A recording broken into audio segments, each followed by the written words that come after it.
It's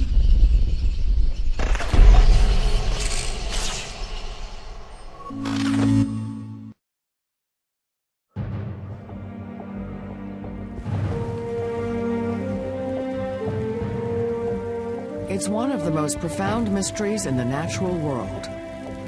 An amazing transcontinental odyssey.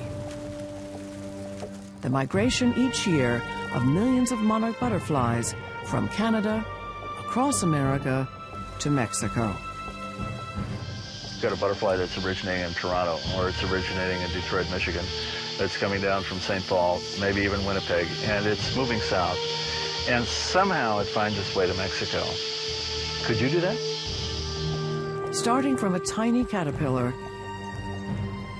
blossoming into a beautiful butterfly, these delicate creatures will fly thousands of miles in a feat of endurance and navigation unlike anything else in nature. They've never taken a long flight in their lives, and they're on the way to an area that they've never seen before.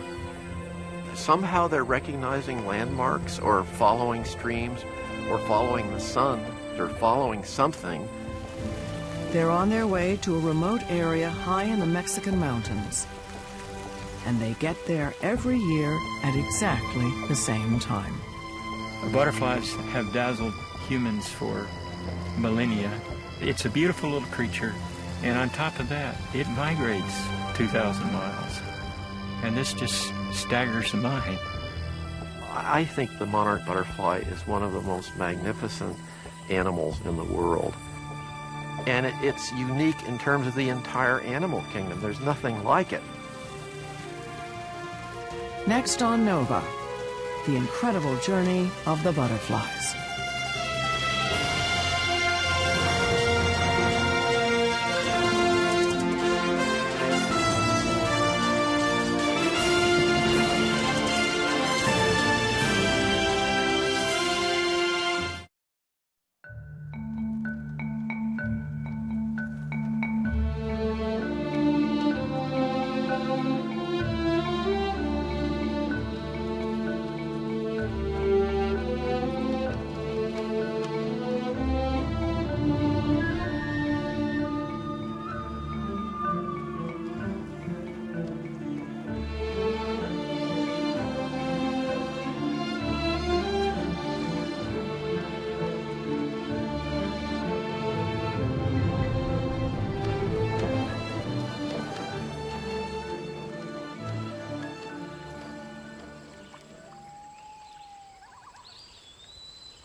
On a late August morning, just north of Lake Huron in Canada, a miracle of nature is about to unfold.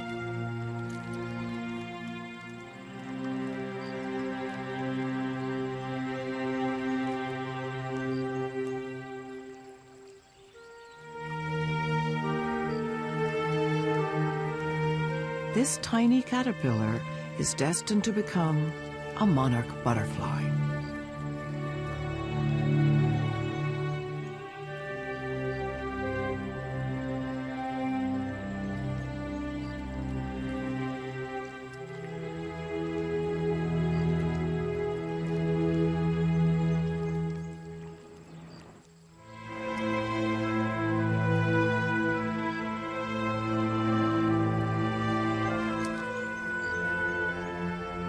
In one of the most amazing transformations in the animal world, the caterpillar will outgrow and shed its skin 4 times.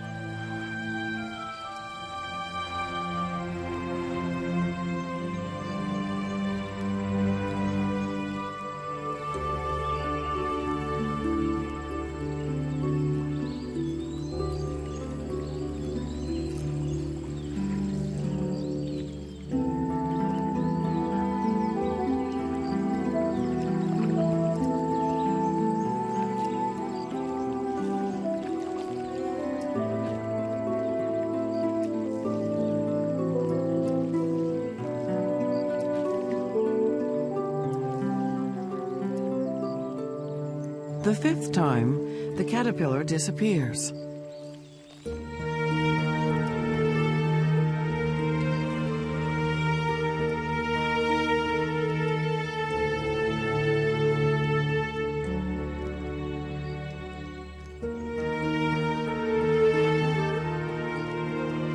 It's transformed into a chrysalis, a delicate case within which a completely new being takes form.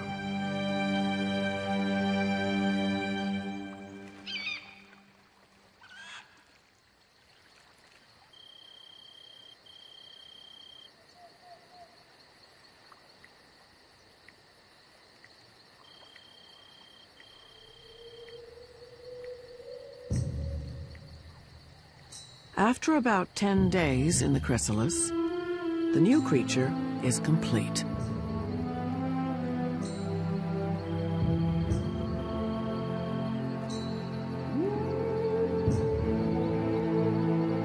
All traces of the caterpillar are gone. And in its place is a butterfly with 4 delicate wings.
But the newly developed monarch butterfly must wait a few hours for its wings to harden. And then, finally, it can fly.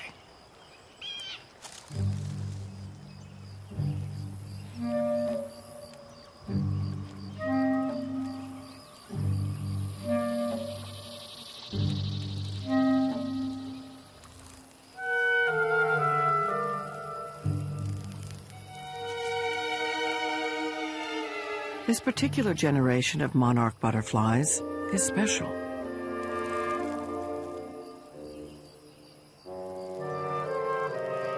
Every year, about 100 million of them begin an astonishing migration.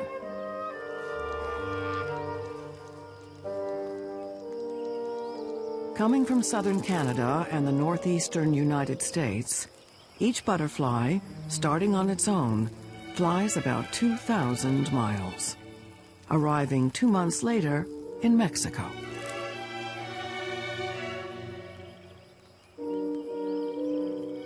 Their trip is part of a carefully timed cycle that began 3 generations back, when a group of monarchs left Mexico at the end of the winter.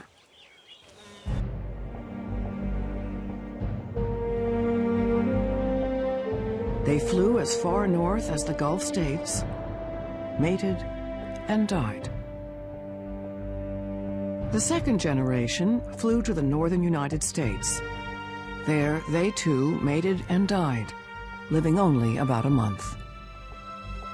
Their offspring, The third generation completed the last leg of the journey to Canada, also surviving only about a month. But the fourth generation will live almost 9 months, and they'll fly all the way back to Mexico in one epic trip. It's an amazing natural cycle that so far eludes explanation. The mystery starts at the very beginning of the trip, because no one knows exactly what triggers the exodus from Canada.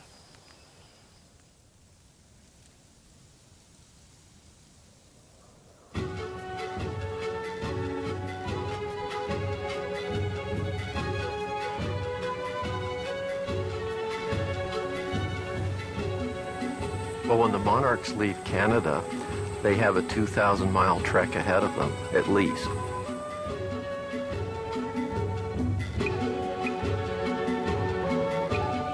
They're freshly hatched butterflies. They've never taken a long flight in their lives, and they're on the way to an area that they've never seen before.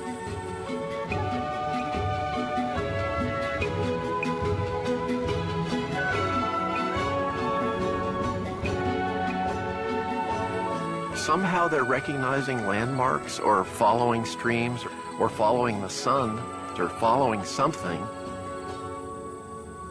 We just don't know exactly how they do it. It's really an incredible journey.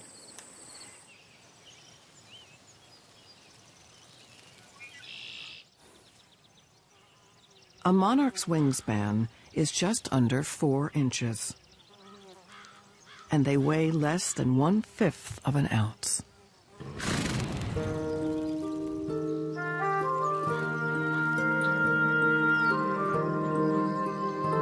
So how they survive their marathon migration is another mystery.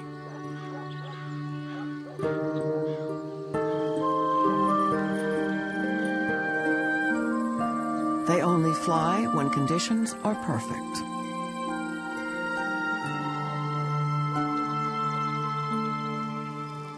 If it's too cold, they get sluggish and can't flap their wings. If it's too hot, they stop flying so they don't get overheated. They must also stop often for nectar and water. But every time they land, there can be enemies lurking.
Bad weather is also the monarch's enemy.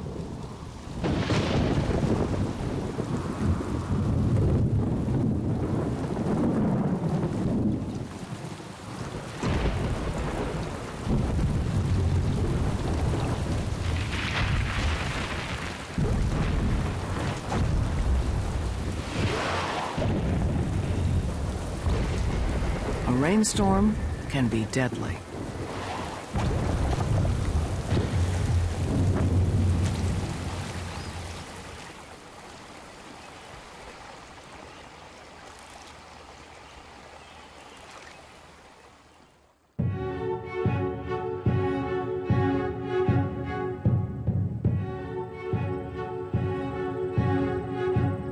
If it survives enemy attacks and bad weather, a monarch that started in Canada has to fly at least 50 miles a day to get to Mexico.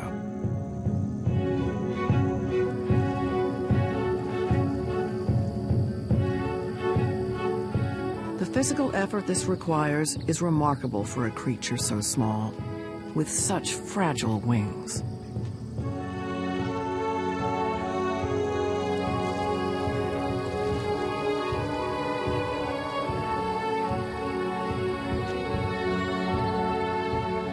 Butterflies are the worst possible body form for trying to make a long-distance migration.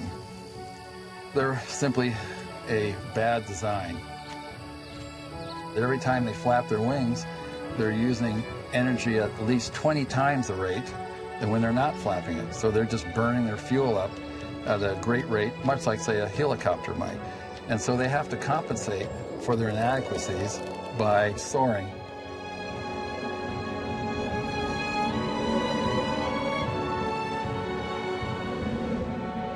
Soaring is gliding in rising air, much like I'm doing right now. The sun heats the ground heats the air above it. As the air heats, it expands and becomes lighter and begins to rise. And pretty soon you have a column of rising air. That's the thermal. Under good conditions, you can maintain the altitude you're at or even gain altitude. A more helpful maneuver is to circle in it. And you see hawks doing this and vultures doing this all the time. Circling in the thermal, staying within it, and this seems like a wonderful free ride, and it is. Soaring's the key to them getting to Mexico.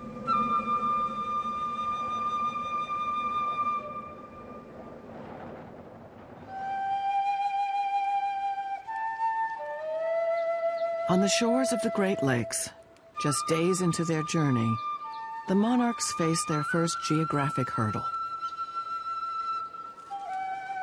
Miles of open water and constantly shifting winds.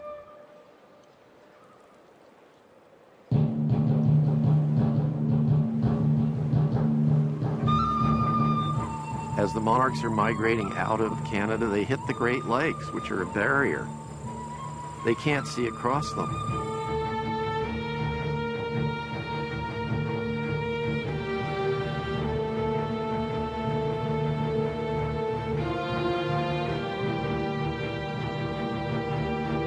With no land in sight, monarchs use their finely tuned sense of the direction of the wind to carry them across the water.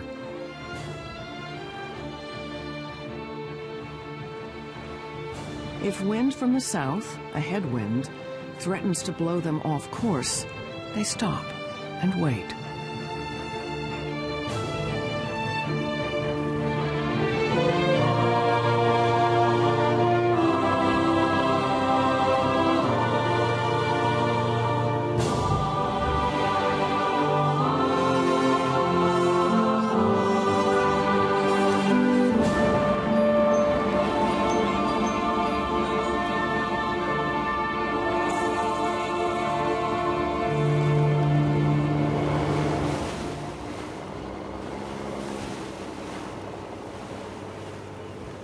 When they sense that the wind has shifted in their favor, they fly on.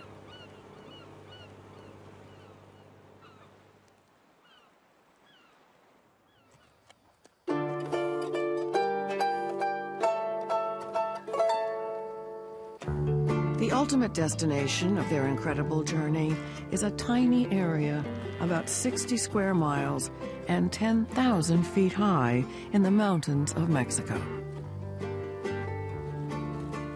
The local people, called the Mazahua, have lived here for hundreds of years. They believe monarchs represent the spirits of their ancestors, and the arrival of the butterflies each year begins a celebration called the Day of the Dead. It's a very beautiful time when the butterflies arrive. The butterflies would come down, surround us,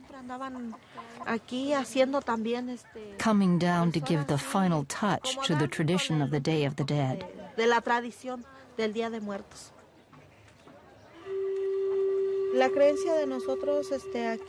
For those who live here, it's our belief from when I was a child. We would say they were the souls of our departed loved ones. Every year I make an altar. We put these things here because when our ancestors were alive, this is what they liked. That's why one waits for their arrival, to give them this offering.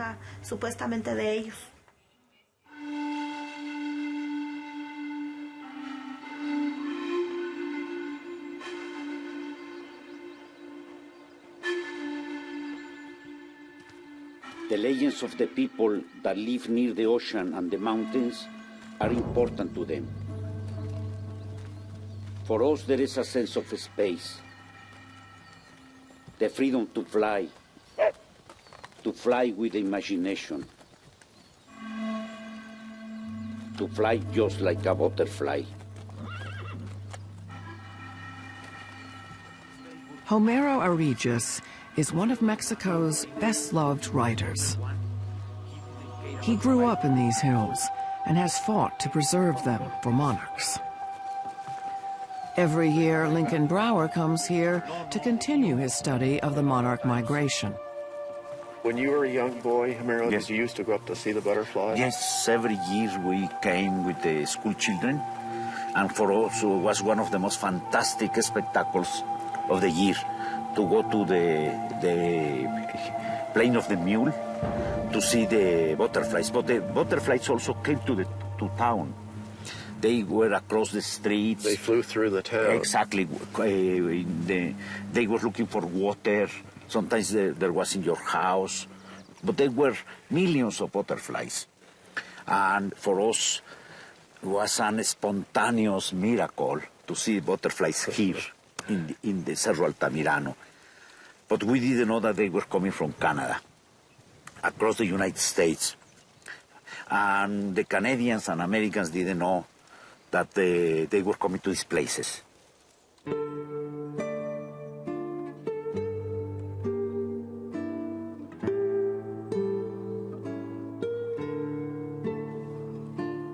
It was not until 1975 that scientists discovered the full extent of the North American migration, when butterflies that had been tagged in Canada were found spending the winter here.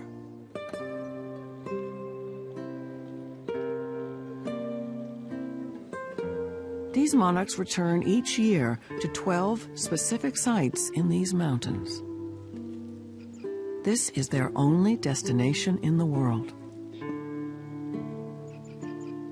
It's a perfect environment for the butterflies because of the unique climate.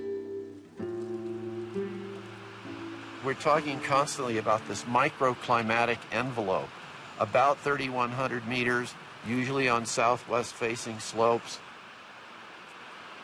If you imagine the forest as a blanket that protects the butterflies by keeping the heat in, and also think of it as an umbrella that keeps the rain out.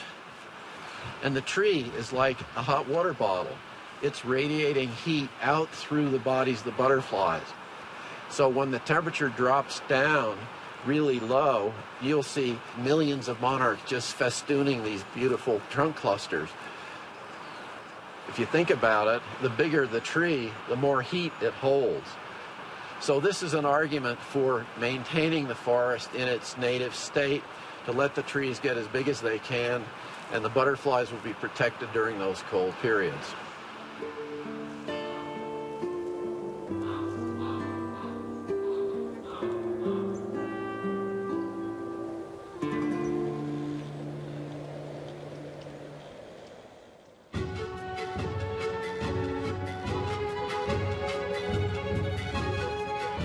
Monarchs live in other parts of the world in warm climates, but only Canadian and North American monarchs migrate such an incredible distance to avoid the certain death of a cold winter.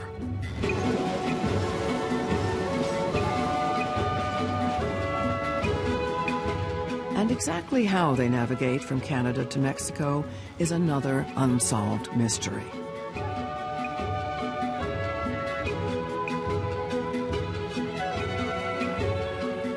Scientists only have a few clues. One theory is that the butterflies navigate by following a specific angle of the sun in relation to the Earth. Another theory proposes that the Earth's magnetic field may provide a subtle orientation guide. And recently, biologists discovered specific cells in the butterfly's brain that regulate their internal clock and help keep them on course.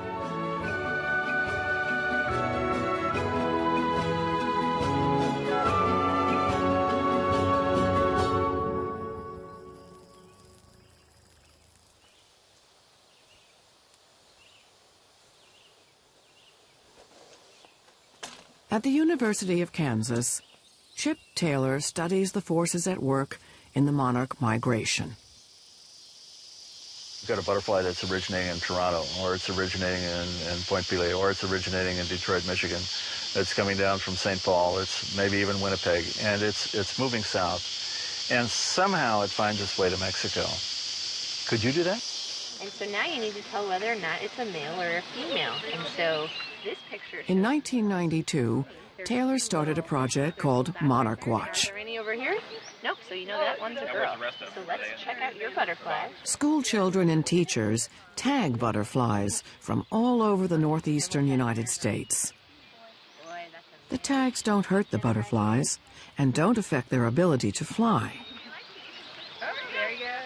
But when tagged butterflies are recovered at various stops along the way to Mexico, tracing back the information on the tags helps reveal their flight path and their traveling speed. Let her go. And one of Taylor's tagging experiments had a surprising outcome. We ran some experiments a few years ago. So we took butterflies and we transferred them to Washington, D.C. And initially, when we released them in Washington, D.C., they behaved as if they were still in Kansas. The butterflies who'd been moved to Washington started out flying in the same direction they would have taken to Mexico from their original home in Kansas, almost directly south. But starting from Washington, that flight path would never get them to Mexico. Amazingly, after a few days, the displaced monarchs somehow reoriented themselves and changed course to a strong southwest heading. That meant that even starting from an unfamiliar location, they still ended up in the right place in Mexico. Now, this is really exciting stuff, because what this says is that somehow this butterfly is acquiring celestial information, perhaps magnetic information, and it's integrating those and remodeling the physiology of the system to have a different vector, to have a different direction from where it came from. Now, that's pretty cool. By late September, about a month into the migration, the monarchs are gathering into huge flocks. By this time, they've traveled more than halfway across America. Over the industrial belt,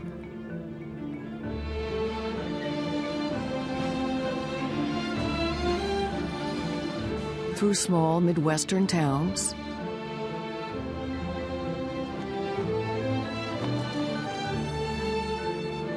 across the Great Plains,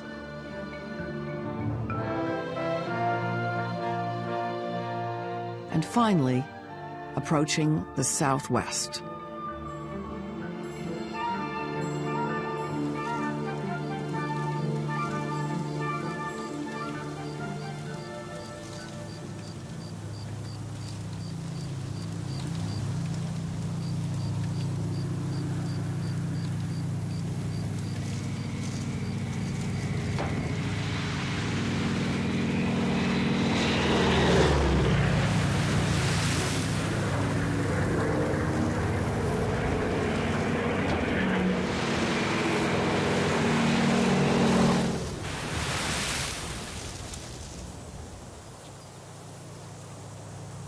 No one knows how many monarchs die along the way.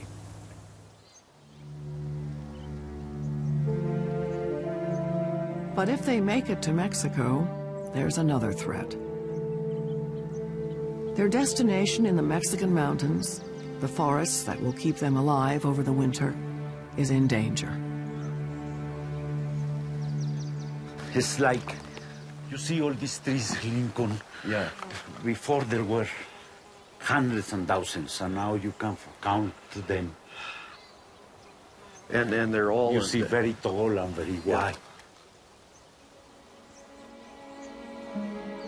In 1986, the Mexican government protected some sections of these mountains as official sanctuaries for the butterflies for the winter months. But that meant some parts of the forest local people had depended on for income through legal logging operations were suddenly off limits. The result was an unexpected new threat to the monarchs: illegal logging.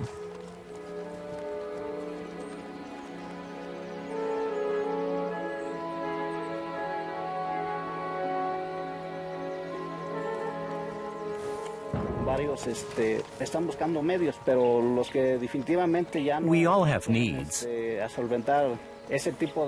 but those that cannot meet their needs, they are the ones doing the clandestine logging.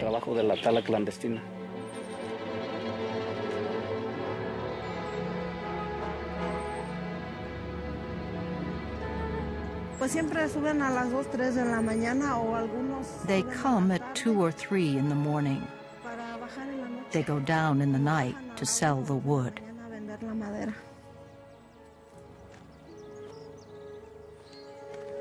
Mexican police patrol the forest, but have not been able to stop illegal logging.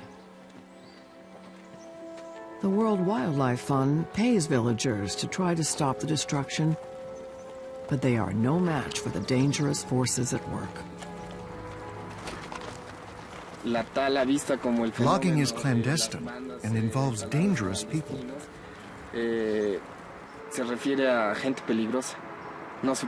So you cannot go around telling the world about it.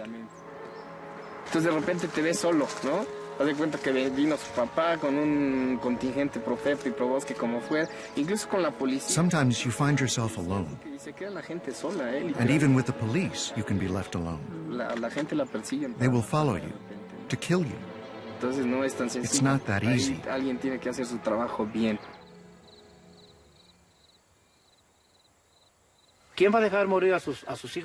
Who would allow their children to die of hunger?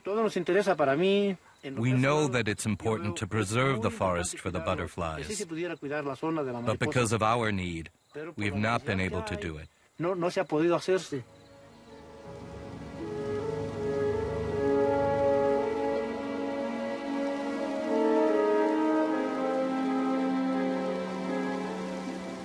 We're talking about hundreds of hectares of forest being leveled and then burned. I have been told that the reason they burn them after they log them is to destroy the evidence that they cut them, which sort of eludes my thinking completely. Even this small-scale logging operation is destroying the capacity of the monarchs to use those sites. There's so few trees left, and even if they did sit on the ones that were left, they'd freeze to death.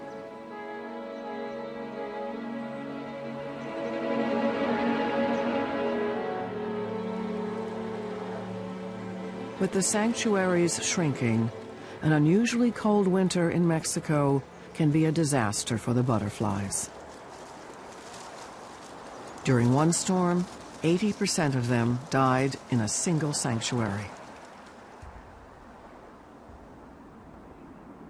If a harsh winter is followed by more bad weather in the spring, then no one knows how many butterflies will be able to breed new generations for future migrations.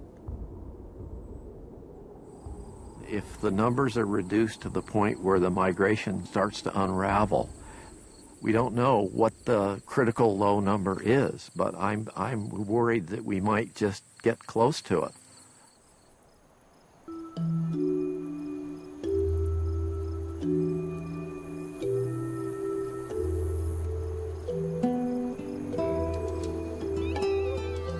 It's the middle of October.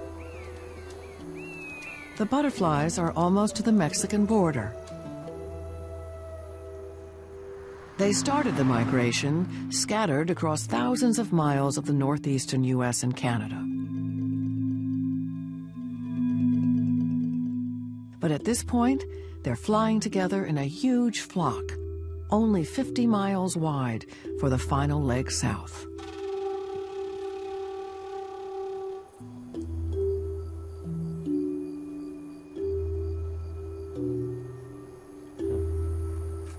I just saw the shadow of it. For over 30 years, Texas zoologist Bill Calvert has conducted extensive field studies of the migration. But this year, he's worried. The butterflies are late.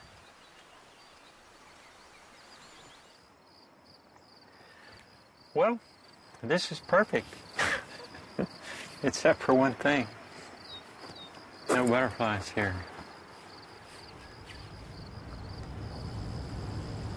An endangered phenomena would not be the same as an endangered species. In the case of an endangered species, of course, we're worried about all the members disappearing. In the case of an endangered phenomena, we're worried that the migration would be reduced to such a state that it would be unnoticeable, or maybe even the migration itself would disappear. I mean, the predictions are that this is going to be the lowest population ever. So far, he's only seen a single monarch. Well, it's in pretty good shape. It's got a couple of pieces missing out of a wing over here, but otherwise it's in pretty good shape. There he goes, off to Mexico.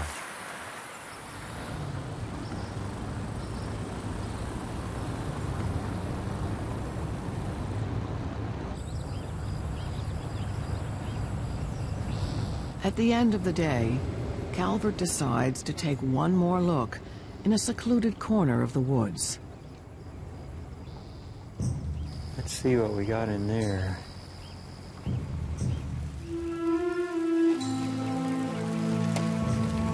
Oh, wow.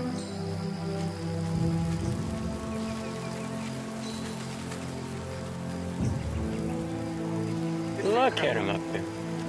My God. It's just fantastic.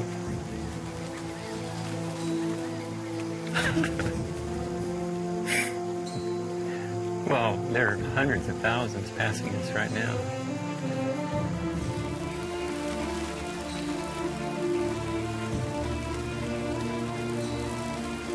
Butterflies have dazzled humans for millennia.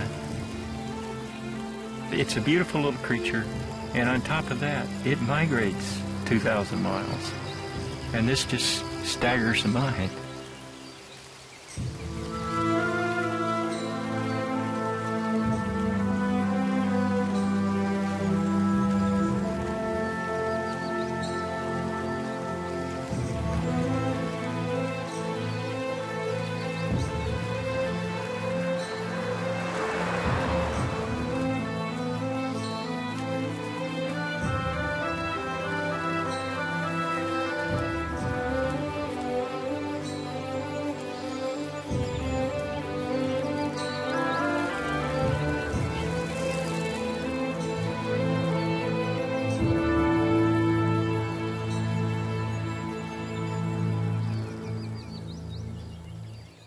The butterflies have been traveling for 6 weeks from Canada. But they still face the most treacherous part of the journey. They must fly over hundreds of miles of scorching desert and navigate the towering Sierra Madre Mountains. Something has to focus on. I think the Sierra Madre Mountains serve that purpose. The mountains stick up pretty high, the butterflies encounter them, and they turn, and they follow the mountains, and they can follow the mountains for 900 miles.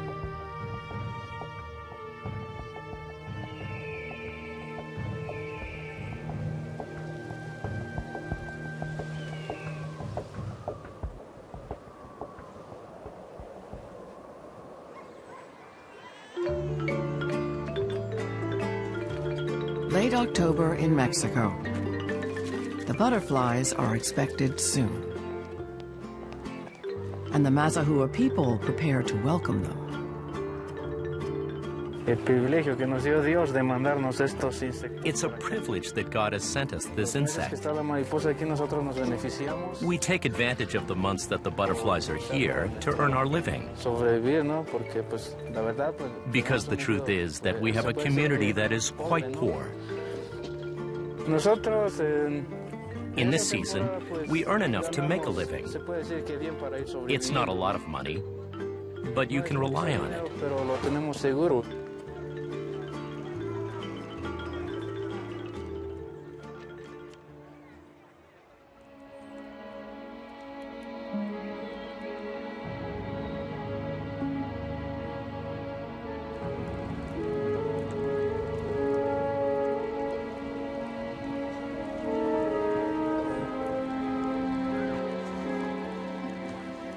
As they wait for the butterflies, the Mazahua pray for their safe arrival,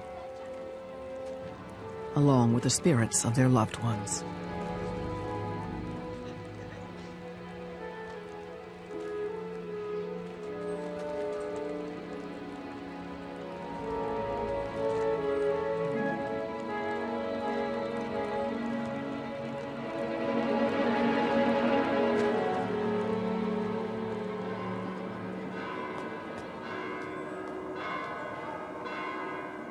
It's now the first week in November.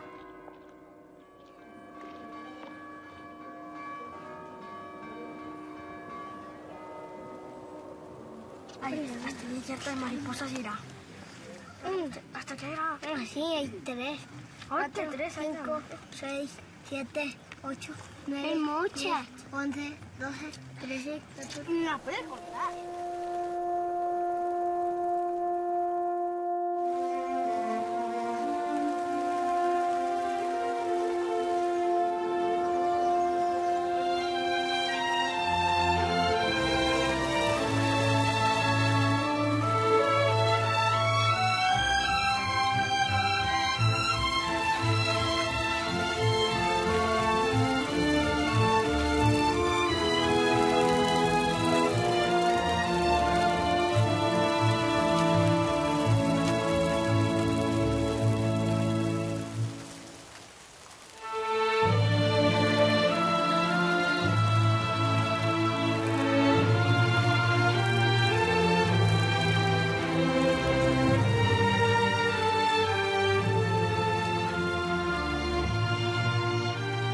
After 2 months and thousands of miles of flight, the butterflies have finally reached safety.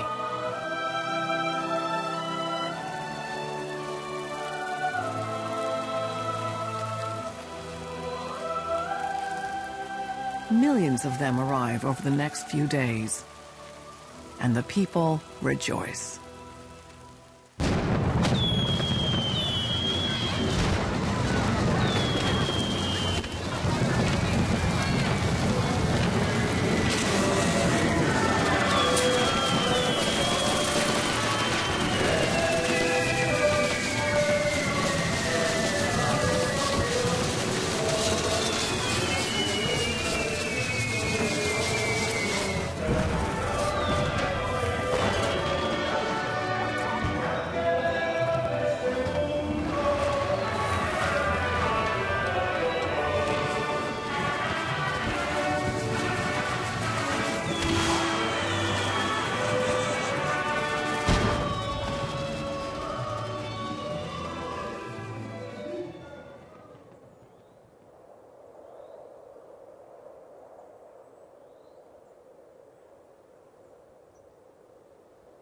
Now, with their long journey finally behind them, the monarchs rest.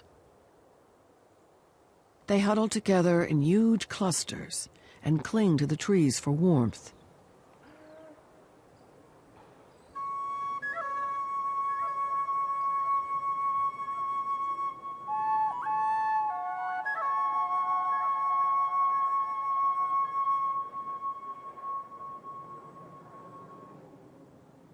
They'll leave the trees occasionally to feed on nectar and water. but they return to these clusters and stay here for almost 5 months.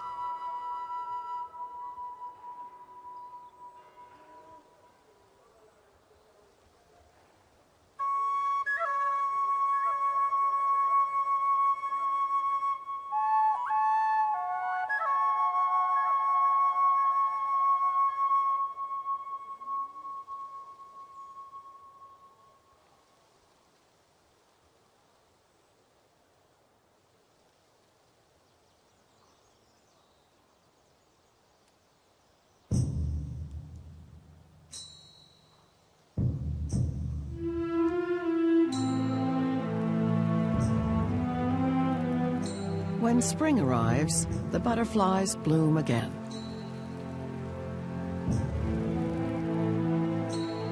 They open their wings to the sun, warming up for flight.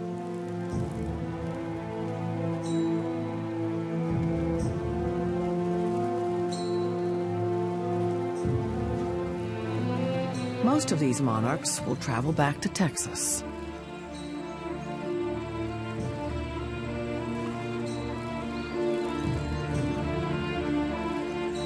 There they will stop to mate.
Each female will lay 300 to 400 fertilized eggs.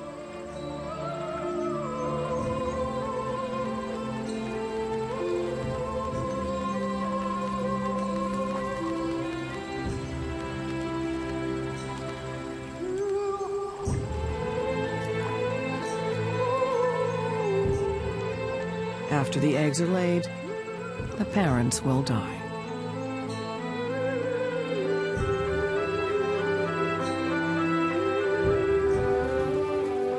When the new generation hatches, it will keep flying north, mating along the way.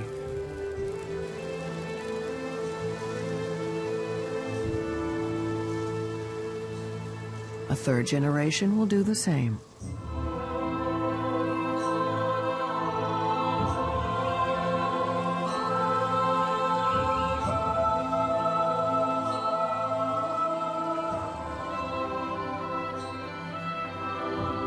Almost a full year since the migration began, that special fourth generation of monarchs will be born in Canada. And the miraculous migration will begin again.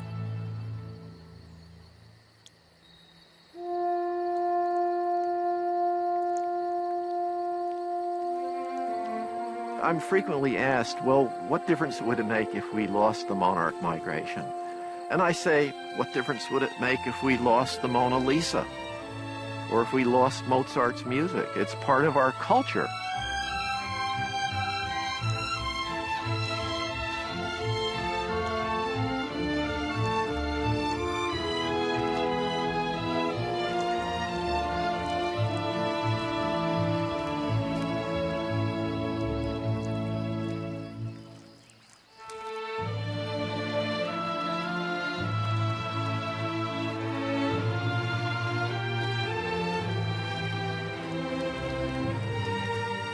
I think the monarch butterfly is one of the most magnificent animals in the world.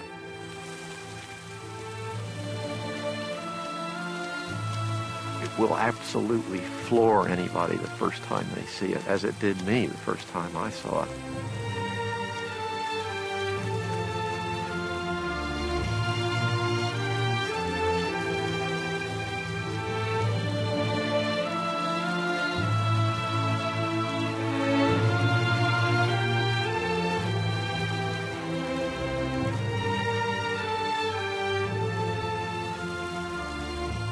It's one of the wonderful planetary cycles on this Earth.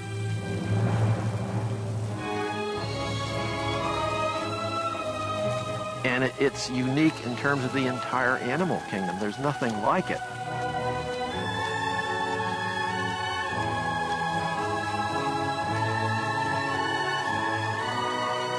It's really an incredible journey.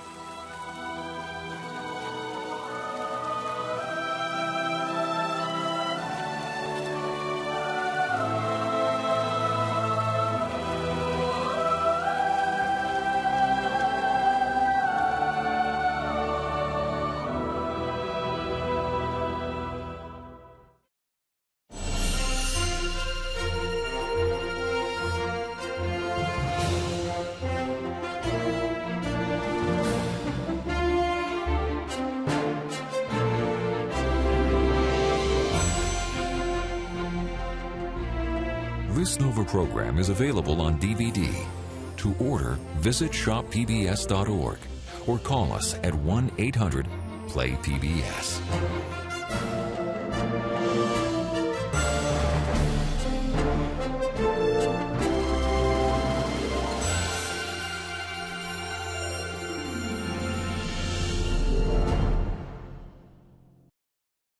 Nova is a production of WGBH Boston.